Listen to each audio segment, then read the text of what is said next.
안녕하세요. 저는 남편과 이혼을 할 수밖에 없었던 사연을 말해보려고 해요. 시댁에서의 사건 때문에 저는 남편과 이혼을 했습니다. 남편마저 믿어주지 않고 악몽 같은 사건을 거짓말이라고 했던 시댁 사람들과 남편. 오로지 저 혼자 싸워야만 했습니다. 꼬리가 길면 잡힌다고 결국 증거가 잡혀 모두를 경악하게 했습니다. 때는 바야흐로 얼마 되지 않은 얘기입니다. 그런데 이제는 이렇게 글도 쓸 만큼 마음의 안정이 되었습니다. 그런데 사실 아직까지 신경정신과 치료와 더불어 약도 먹고 있을 정도이므로 사실 다 괜찮지는 않아요. 이제 제 가슴속에 꼭꼭 숨겨두고 아파했던 과거의 아픈 사연을 말해보려고 해요. 저는 고아입니다. 고아여도 저는 열심히 살았고 남한테 부끄럽지 않게 살았기 때문에 저는 괜찮습니다. 단지 외롭다는 것 빼고는 다 괜찮아요. 힘들지도 어렵지도 않아요. 그런데 저만을 바라보는 남자를 만나게 되면서 결혼까지 하게 되었는데 문제는 제가 고아라 처음에 시댁에서 반대가 있었어요. 꼬집어서 말하자면 시어머니의 반대가 심했고 시아버지는 반대하지 않았어요. 저는 만약 좋아하는 시아버지의 가면을 쓴 두 얼굴을 못 보고 결혼을 했습니다. 시아버지가 끝까지 찬성을 하셔서 저희는 결혼을 할 수 있었어요. 남편의 형제는 여동생 하나에 결혼했다가 이혼한 아주버님 이렇게 있었습니다. 제가 결혼 당시 아주버니는 이혼한 지 얼마 안 되어 시댁으로 다시 들어와 산다고 했습니다. 그래서 저는 대가족과 함께 신혼을 시작해야 했어요. 그런데 아무리 고아로 자랐어도 온 가족이 북적북적대는 집은 저에게 익숙하지 않고 불편할 따름이었어요. 사람이 많으면 생리적인 현상을 해결하는 것이 제일 힘들더군요. 화장실이 2개였지만 그 많은 식구가 화장실 하나로 사용해야 했고 시어머니는 화장실만 들어가면 오래 쓰기도 하지만 가끔은 나오지도 않았는데 워낙 변비가 심해서 한번 들어가면 나올 줄 몰랐던 시어머니 때문에 저희는 화장실 하나로 버텨야 했지요. 저는 일을 다니고 있고 살림까지 배우는 시기라 새벽 4시부터 저도 모르게 눈이 떠졌어요. 결혼 전에는 워낙 아침잠이 많아서 절대로 이 시간에 일어날 수 없는 저였는데 저도 모르게 긴장되었는지 늘 그 시간에 눈이 떠지게 되었어요. 그리고 아침에 그 많은 사람들이 화장실에 모여드니까 저도 모르게 1순위로 씻으려고 부지런을 떨기도 했던 것 같아요. 이러다 보니 회사에서 많이 졸게 되고 괜히 오해 아닌 오해를 받기도 했네요. 이세를 얼마나 빨리 만들려고 그러냐고 놀리기도 하고 신혼을 너무 즐기는 거 아니냐는 말도 들었습니다. 일일이 설명하기도 귀찮고 해서 보이는 대로 느끼라고 그냥 뒀네요. 저는 하루가 너무 길고 피곤했어요. 결혼이라는 게 이런 거구나를 정말 실감했습니다. 한 달이 딱 지나자 시어머니의 시집살이가 시작되더군요. 시어머니 아예 살림에 손 떼고 다들 저만 바라보는 겁니다. 다들 그동안 시어머니께서 집에 계셨기에 다들 아침부터 거하게 먹던 식사 습관으로 길들여진 가족들은 모두 저에게 국과 여러 개의 반찬을 요구했어요. 하지만 요리를 못하는 것은 아니었지만 회사도 거리가 있고 너무 바빠서 도저히 그렇게 거하게 차려주진 못하고 있던 반찬에 국 하나 끓여서 놓았더니 대뜸 다들 어제 먹은 반찬이라고 하면서 밥을 안 먹고 일어나 버리더군요. 이런 모습을 지켜보던 시아버지께서 한소리하면서 자식들을 홍군형을 내주었지요. 그 덕분에 저는 3일에 한 번 반찬을 미리 해두고 아침에 국만 새로 끓이면 되었어요. 일 때문에 가끔은 야근도 하는데 이렇게 가족을 챙기는 것은 정말 쉬운 일이 아니었습니다. 시어머니 넉넉고 직연만 보고 도와주지 않았어요. 다행히 꼬투리는 잡지 않아서 그나마 나았고 시아버지 덕분에 그런 점에서 살만했습니다. 아버님은 정말 따뜻하고 인자해 보였어요.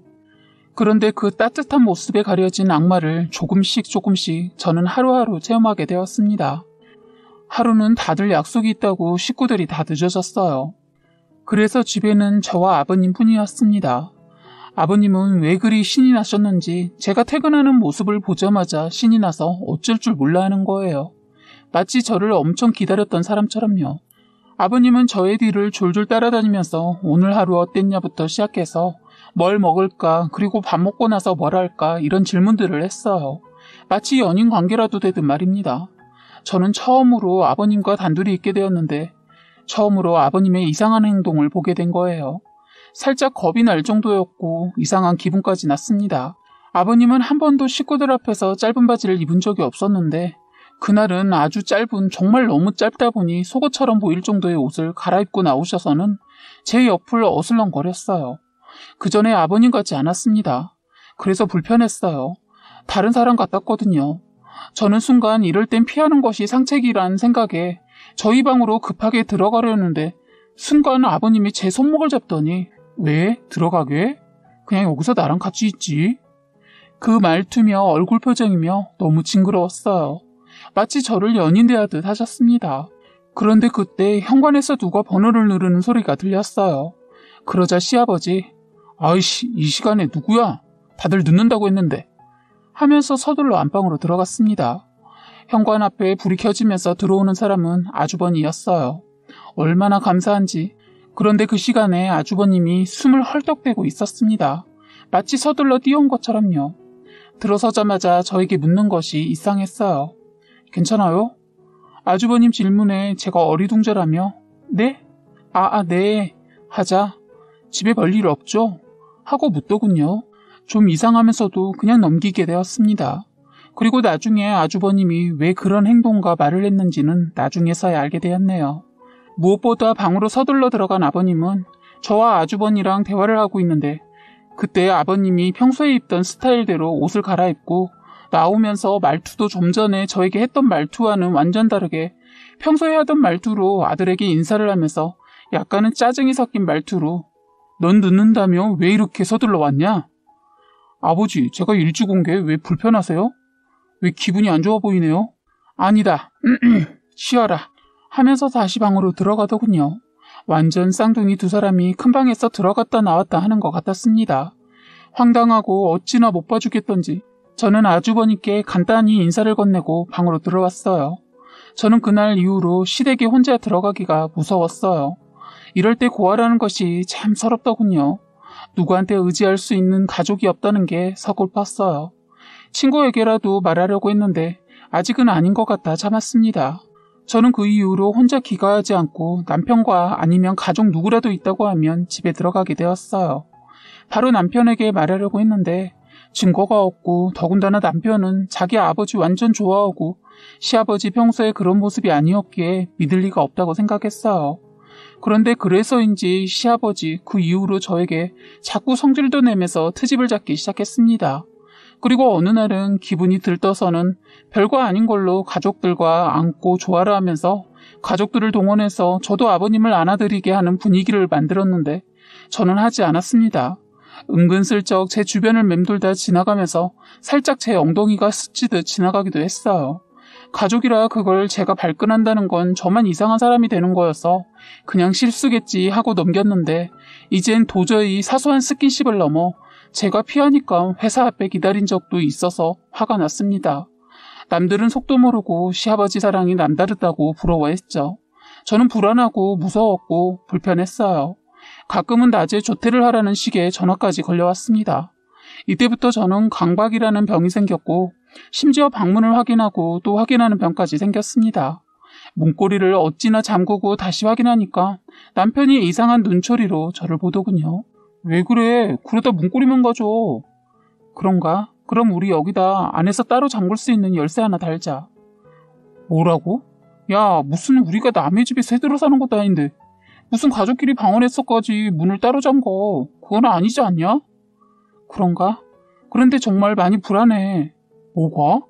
자기 화낸다고 하지 말고 내 말 끝까지 듣고 말해. 알았어.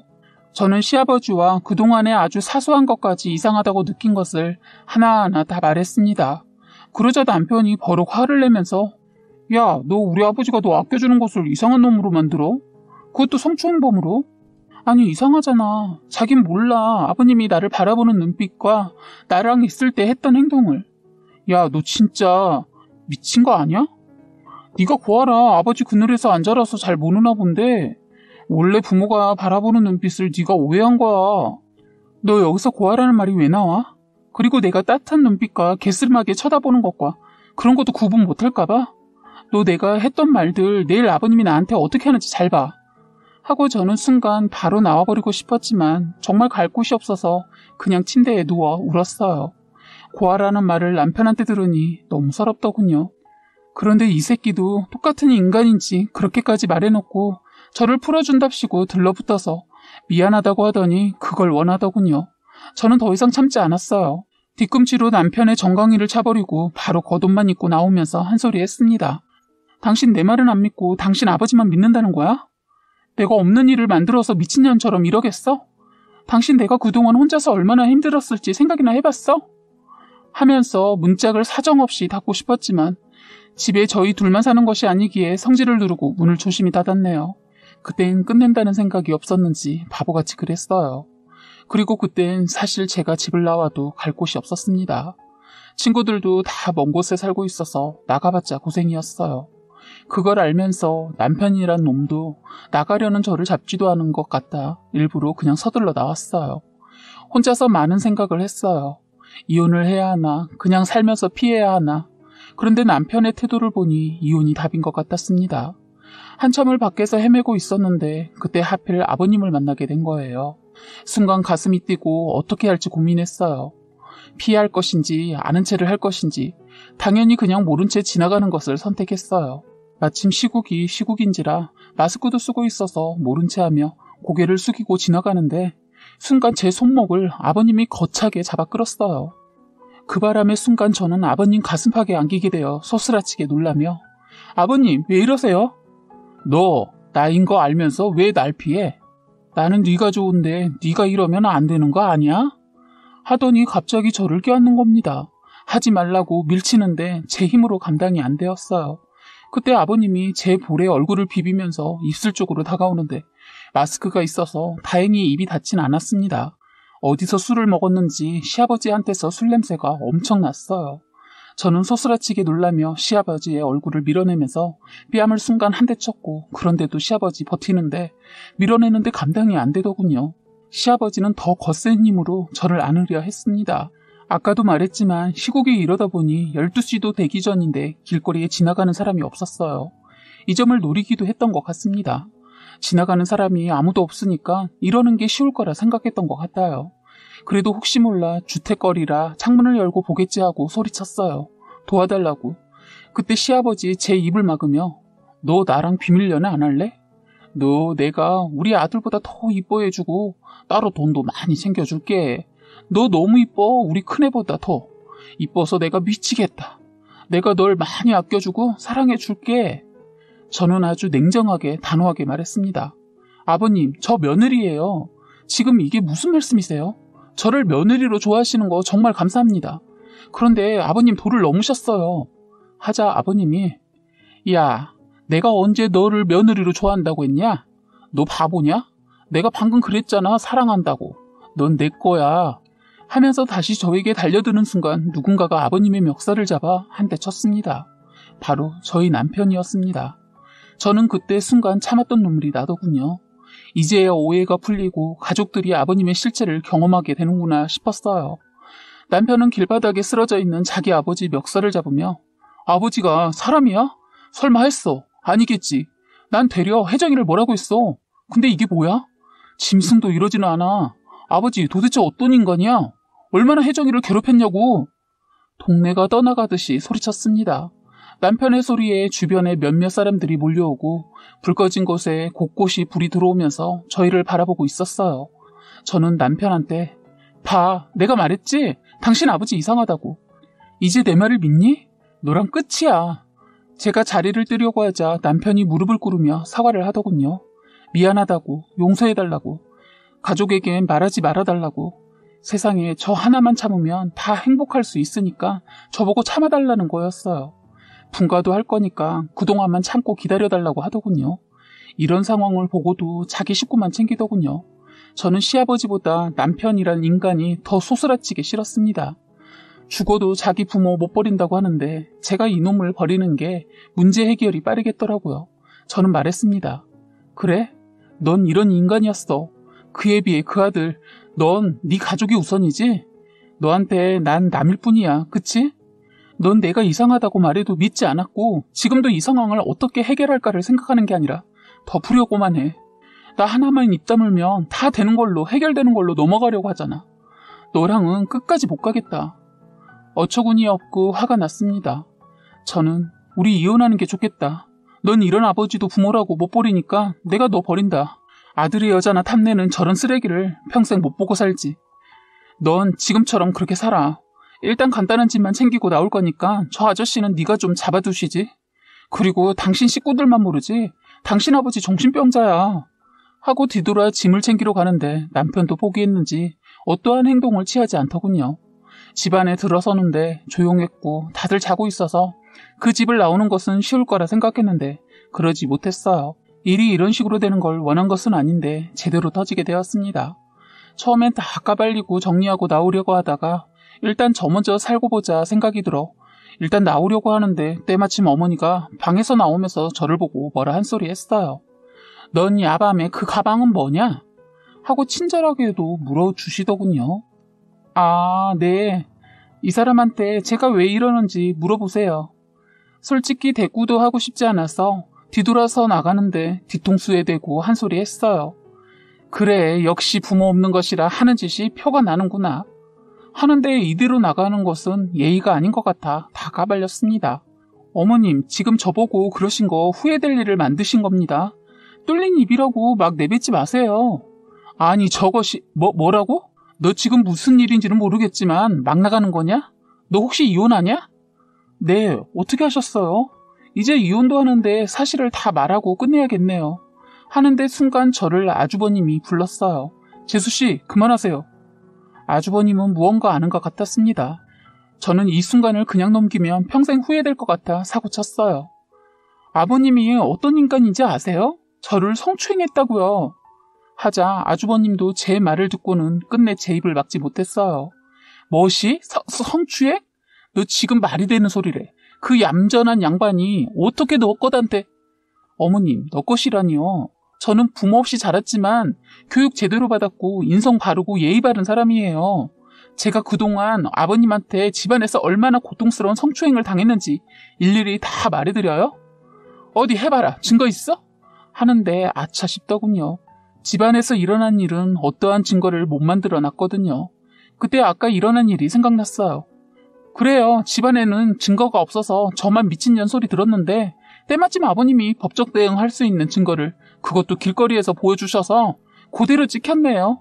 내일 경찰서 가서 다 확인하시고 그 이후에 저한테 사과를 할 거면 연락주세요. 최대한 예의를 갖추며 말을 했습니다. 쌍스러운 말이 나올까 말까 했지만 놀랐습니다. 저는 그 집을 나오려고 할 때 하필 남편이 시아버지를 부축해서 들어오고 있다가 마주치게 되었죠. 피 범벅이 된 시아버지를 보고 시어머니 소리소리치며 울며 아버님을 잡아먹으려 하면서 아들한테 묻더군요. 남편은 어떤 말도 하지 않으면서 저를 보고 꼭 이래야만 했어? 하고 묻더군요. 또 저에게 탓을 하는 거예요. 저는 자기는 참 그렇다. 어떻게 말을 그렇게 해? 가장 힘들고 아픈 건 나야. 넌 진짜 구제불능이다. 네 가족 문제는 네가 알아서 해결해. 하고 저는 나와버렸어요. 그때 제 뒤를 따라 나선 사람은 남편도 아닌 아주버님이었어요. 아주버니가 그러더군요. 재수씨, 진짜 아버지가 도를 넘는 행동을 한 거 맞아요? 하고 묻더군요. 저는 좀 전에 시아버지가 저한테 했던 말이 생각나서 말해주었어요. 혹시 아주버님 개인적인 질문인데 물어봐도 될지 모르겠지만 형님이랑 사이가 안 좋아서 이혼했나요? 그냥 일방적으로 이혼을 당했습니다. 그냥 이유 없이. 그건 왜? 아버님이 아까 그러던데요. 형님보다 제가 더 사랑스럽다고. 그런데 큰애는 다루기가 쉬웠는데 왜 너는 어렵냐고. 저 이 말이 자꾸 걸렸는데 형님 만나보세요. 사정이 있었던 것 같네요. 하고 가려는데 집 안으로 뛰어들어간 아주버님은 갑자기 살림을 다 때려부시며 자기 아버지를 때렸는지 시어머니 말리는 소리가 들리고 이놈이 벼랑간 왜 저러냐고 하면서 지 애비 죽이겠네 하는 소리가 들리더군요. 온 가족 모두가 아주버니를 말리는 소리가 들리더군요.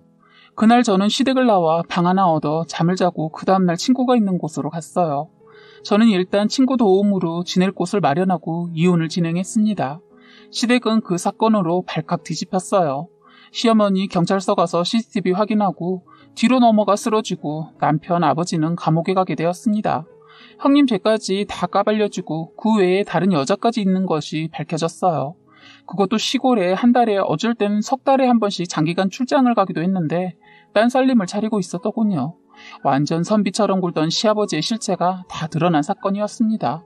저는 이혼을 하고 위자료도 나름 많이 받고 헤어졌습니다. 그리고 아주버님은 다시 형님과 연락을 해서 그동안 힘들었던 얘기를 다 들었다고 합니다. 형님이 비밀을 지킨 것은 사랑하는 아주버님을 위해서 아주버님을 너무 사랑한 나머지 시아버지의 모든 행동을 다 덮어주고 아주버님의 곁을 떠났다고 하더군요. 저는 절대로 그렇게 할 수 없는 선택을 하셨더라고요. 두 분은 다시 만나 그동안 형님이 차마 말하지 않았던 그 내막의 일들을 아주버님께 다 털어내었다고 해요.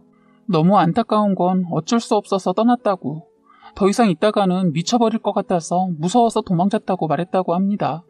아주버님은 형님한테 용서를 빌었다고 해요. 그런데 살면서 그 죄에 갚겠다며 다시 시작하자고 했다네요. 그렇게 해서 아주버님은 시부모 버리고 형님과 함께 외국으로 떠난다고 들었습니다. 시어머니는 결국 병원 신세이고 남편의 몫이 되고, 남편의 여동생은 집이 그렇게 되자 다신 그런 아버지 보고 싶지 않다고 가족과 연을 끊겠다고 하고 집을 나가 연락 두절이라고 하더군요.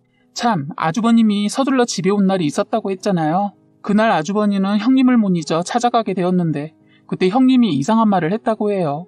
집에 동서만 두지 말라고, 아주버님이라도 서둘러 집에 들어가라고 했다고 합니다. 이유는 나중에 말할 수 있을 때 알려준다고 서둘러 가라고 보냈다고 해요. 아주버님은 형님의 겁에 질린 모습과 화를 내면서 집에 빨리 가라고 해서 그냥 시키는 대로 서둘러 집으로 오게 되었다고 해요. 한 번도 못 본 형님의 모습에 놀라서 더 이상 묻지도 않고 집으로 온 거였다고 합니다. 저는 형님이 저를 지켜준 겁니다. 한 번도 따로 만나지는 않았지만 너무 감사하며 살고 있습니다. 이제는 남이 되어 각자 삶을 살고 있지만 늘 응원하고 있습니다. 형님이 행복하기를. 지금까지 여러분의 소중한 사연을 읽어드리는 해바라기 사연방이었습니다. 구독과 좋아요, 알림 설정 부탁드리겠습니다.